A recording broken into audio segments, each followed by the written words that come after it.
What's going on, you guys? Brendan with Foggy Dew Fungi. Someone recently asked me what was the hardest part about getting into mushroom farming, and we had this conversation about acquiring restaurants and farmers markets, like how to get into farmers markets and how to get into restaurants. So I figured I'd make a quick little video explaining kind of how I went about navigating that. So when I first started my business, it was really small, right? We were growing like 10, 20 pounds of oyster mushrooms a week. But in my original business plan that I wrote, the goal was to consistently grow 10 or 20 pounds a week. And once I knew that I could do that, like on repeat, sell those 10 to 20 pounds of mushrooms a week. So I had put the mushrooms in a little box. I had a pricing sheet and a business card. And I kind of went around my local area and was looking at more of the farm to table style restaurants, more of like the mom and pop, restaurants versus like Chevy's or something like that. And I would kind of cold call. And then quickly I realized that not all, kitchens want you just to pop in with mushrooms, and some do. And so some want you to call and talk. If you call a restaurant, rarely are you going to talk to a chef who usually has the say in what they're ordering for the kitchen. A few times you call and it's, the person that takes like reservations, like the main person that's standing by the door when you go in, and they don't know what the deal is with the chef or whatever. So that one's kind of hard to navigate. I will say you have to have, like a kind of outgoing personality. You got to be able to sell your product, talk about it, and you got to have a good product that they want. And, restaurants have a tight margin, so the price has to be right. And a lot of people ask me, well, how much do you charge wholesale for your mushrooms? And it's like, well, you got to do the math. You got to figure out what kind of substrate you're using, what bags you're using, figure out all your costs, your PG&E bill. All that's going to play a role. The price that I charge might not be the same for someone else, so you can't just kind of do a blanket thing across the board. You kind of have to figure that out for yourself. So going back to the restaurants, I will say having like a menu, like what you're offering, a pricing sheet, and then some type of business card or something so that they can get a hold of you goes a long way. Because a lot of times, chefs are busy and you could talk to them all day, but if they don't have something hard to look at that kind of reminds them of the conversation they had with you, could be, you might never hear anything back. And you want to be persistent, but you don't want to be annoying. You don't want to keep calling every day and saying, hey, do you want my mushrooms? Hey, do you want my mushrooms? But you do want to check in and follow up, and hopefully they'll tell you, yeah, we want to do this, or no, we don't. And if that's the case, you keep going. So my personal experience, I got really lucky. The first restaurant I started selling to regularly, a lot of those chefs eventually started moving to other restaurants, and I kind of became the mushroom plug at some of these other spots, and that really helped me get a good handful of restaurants going right in the beginning. Shout out to Corey from Pizzeria Luba. He was kind of the catalyst because he was working at the Chef's Table, Red's Bistro in Loomis, and he was doing Luba out of his backyard before they got into their brick and mortar in Auburn. And when he was bouncing around to these other places, he put me on straight up. He told the other chefs that were working there, like, hey, if you need mushrooms, I got a guy. And a lot of those restaurants I still deliver to this day, especially Pizzeria Luba. They're they go through like 30, 40 pounds of oyster mushrooms a week, which is pretty good for, small mushroom farm wholesale distribution. So personality is a big one, having, your pricing sheet and all that kind of stuff, and then just cold calling and putting yourself out there, getting the word out there. Popping into restaurants and calling and trying to set up not an appointment, I guess an appointment, but just talk to a chef and see when's a good time to pop by, because a lot of them, they're busy prepping for service, or there's no chef in until 1 o'clock in the afternoon, and you need to go, deliver your mushrooms early. Whatever it is, you just got to figure that out. Just got to put yourself out there. And then for farmers markets, go to them. Go to all your local markets and see, is there a mushroom person? What do their mushrooms look like? What varieties do they have? What are they charging? And talk to the market managers, and then see if there's a waiting list, because a lot of our local markets, there's a waiting list. And one thing you'll learn, or that I learned out here, is that some of these markets are super political. It's like nepotism, all the isms. The market managers have their friends' farms from way far away. It's not local, but yet their mission statement is like, we want to support local agriculture and introduce the community to local farms. And sadly, at some of our farmers markets, that doesn't happen. So shout out to Fowler Farmers Market. It's one of our big local markets that we have been with since day one.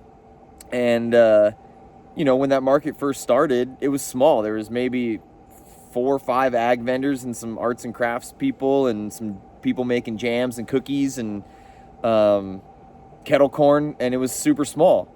But as the community found out about it, and over the years it's starting to grow, I think we're going on year 4 or 5 at Fowler, and it's an incredible market.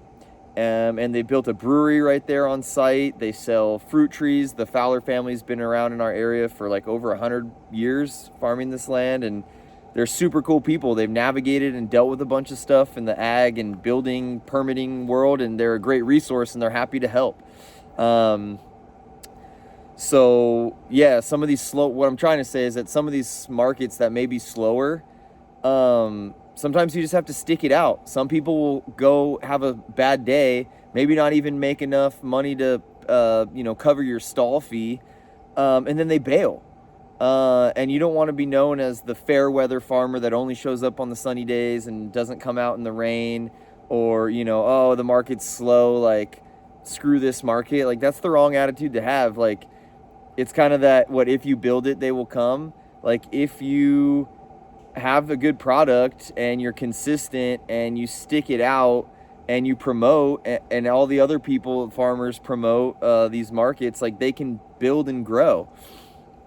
And obviously, we couldn't get into some, this is my personal story. The first farmers market we started doing besides Fowler was in San Francisco. We were driving from Newcastle to San Francisco every Sunday, setting up at the Outer Sunset Farmers Market and slanging mushrooms from, I think it started at 8 a.m. and it was a long market. It ended at like 3. And then we'd have to drive back, which is like 2-hour drive. But if you leave San Francisco around 3 o'clock with Bay Bridge traffic and traffic in Davis and all this stuff, we were getting home late. And my dad and I, we worked 9 to 5 jobs on top of doing the mushroom thing. So he'd have to go to work Monday. I'd have to go to work Monday. And when I get off work Monday, I got to go back to my dad's house and do mushroom stuff. And we did that for almost 3 years, I think. We did that market consistently. And it was great. I mean, we sold a lot of mushrooms, and it was worth driving down there. And we look back at it now and laugh, like, how did we do that for so long? But we did it. And then we got into the Midtown Farmers Market in Sacramento, and that was a blessing because the commute was a lot shorter, and a lot of other farmers that we do markets with were also there. And they had a big waiting list, but there was a big commercial mushroom farm called Dragon Gourmet Mushrooms. Riker and I became kind of close. I'll never forget, he approached me about my lion's mane, and I had a culture that I was growing, and grew out some nice petri dishes for him and gave it to him for free and said, this is what I'm growing. They're pretty heat tolerant, because that was his problem. He couldn't keep the temperatures down in his grow rooms during the summer, and out here it can get up to like 100, 105, 110 degrees for like a week straight in the peak of summer. So having a lion's mane strain that can handle a little bit of heat, if you don't have the best HVAC or whatever in the world, genetics plays a huge role in that. Anyway, they were a staple in the Sac area, and when they decided to throw in the towel, they told the Midtown Farmers Market, like, hey, you should reach out to Foggy Dew Fungi if you need another mushroom farmer to replace us. And sure enough, they reached out, and we were in, and we've been doing that market ever since. I think 2-3 years now, something like that. So yeah, you got to do a little bit of market research when it comes to farmers markets. And obviously some are at different times. I was doing, when Fowler first started, it was a Thursday morning market, so it was like 9 to 1. And then I did a Thursday evening market at the Auburn Fairgrounds. And again, that was a smaller market, but it was cool. They had live music, they had food, they had beer. Grass Valley Brewing Company would come over, and we'd trade some mushrooms for a nice cold one. And on a Thursday, when you're doing a morning market, go back to the farm, pick more mushrooms, go to another market. They're long days, and yeah, you need a cold one to kind of just, settle the nerves. And that's the hustle as a small farm entrepreneur, whatever you want to call it. Like, I talk about this all the time with people. I love my life, and I'm working nonstop, whether it's working on the property, felling trees, burn piles, fixing my house, gardening, dealing with the goats. I don't get paid to do any of that. That's my lifestyle. I shouldn't say I have to. I get to do this. I get to do all this stuff. I don't get paid to do it. Some of the tree work I do offsite I get paid for, but that's a different story. You need to do your market research and have, know that there's going to be tough days where there's no mushrooms going out the door to a restaurant or a market, and you're doing all the work that you need to do to grow the mushrooms and make sure you have enough to get to market and get to your restaurants. But unless you're selling those mushrooms and no money's coming in, and you get to you get to do all these chores, that's what you signed up for. When you do this, and it's not easy. I came, before I got into all this, I worked for Local 261. I was a laborer. I was a gardener in Golden Gate Park, and got paid whether I busted my ass all day or not. And that's what ate me up and spit me out was, I loved most of my coworkers. A lot of them were great people and hard workers, but I worked with a lot of people that were outspoken about, it's a city job, like, they called it the city titty, excuse my language, but they were just collecting a paycheck. They didn't care about the job. They didn't care about horticulture. Half the people I worked with couldn't tell you a lemon tree from a telephone pole. And I was busting my ass, sweating, and getting paid the same as these people, and it just didn't make sense to me. So I was like, I want to do my own thing, work as little as I want or as hard as I want, and that's going to be a reflection of my success. And so that's what kind of lit the fire under me to approach these restaurants, get out of my head and be personable and show people, be transparent about your mushrooms. A lot of people love the backstory, how you got into all this, why you do this. That goes a long way, especially with these farm to table restaurants that want to put you on the menu, and then people look it up, and they feel good about supporting local from the restaurant they pick that's supporting all these local farms. Excuse me. So, have a story, paint the picture. So, it's kind of a long-winded little rant here, but someone was asking me about, markets and restaurants and pricing and all these things, and I figured I'd just make a little video and kind of talk about how I got into restaurants and farmers markets. And don't even get me started. Those of you that know me personally, there's a local market here in Auburn that we've been on the waiting list for since the day I started this business. They told me to show up on a Tuesday, and then I reached out about times and this and that, and they ghosted me, and that was like 7 years ago. And it is what it is. Like, I'm still checking with them every couple months, like, hey, what's up with the waiting list? And they've had other farms come in, other mushroom farms come in that I know weren't even established when we first got on the waiting list. And that's life. That's the way the cookie crumbles. You don't see me crying about it. I'd love to get into that market. So if any of you watching this, know anybody that can get me in, holler. But, at the end of the day, you have to pivot. You have to be flexible. You got to be ambiguous. You got to ride the wave. That's all I can say. Is it's not easy doing this when you don't get a paycheck, like when you work for the city or a 9-to-5 job where you just, show up to work and get paid.